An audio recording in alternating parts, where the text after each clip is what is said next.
Pardi Orwad national highway number 48 પર વાપી તરફ જતી એક અશોક લેલન્ડ ટ્રક આગળ ચાલતા એક વાહન સાથે અથડાતા અશોક લેલન્ડ ટ્રક ચાલક કેબિનમાં ફસાઈ ગયો હતો, જેમાં પહોંચેલી ગંભીર ઈજાના પગલે ચાલકનું મોત નીપજ્યું છે.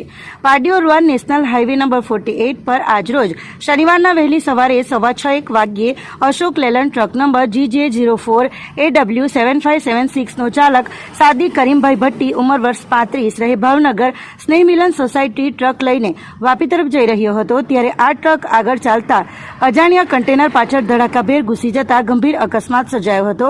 આ અકસ્માતમાં ટ્રક ચાલક સાદિક કેબિનમાં ફસાઈ ગયો હતો અને તેને ગંભીર ઈજાઓ પહોંચતા કરુણ મોત નીપજ્યું હતું. આ બનાવની જાણ પારડી પોલીસને થતાં પારડી પોલીસ ઘટના સ્થળે દોડી ગઈ હતી અને સ્થાનિકોની મદદથી ફસાયેલા ચાલકને બહાર કાઢી ઓરવાડ સરકારી હોસ્પિટલ લઈ જવામાં આવ્યો હતો. ત્યાં પારડી પોલીસે PM કરાવી વધુ કાર્યવાહી હાથ ધરી છે.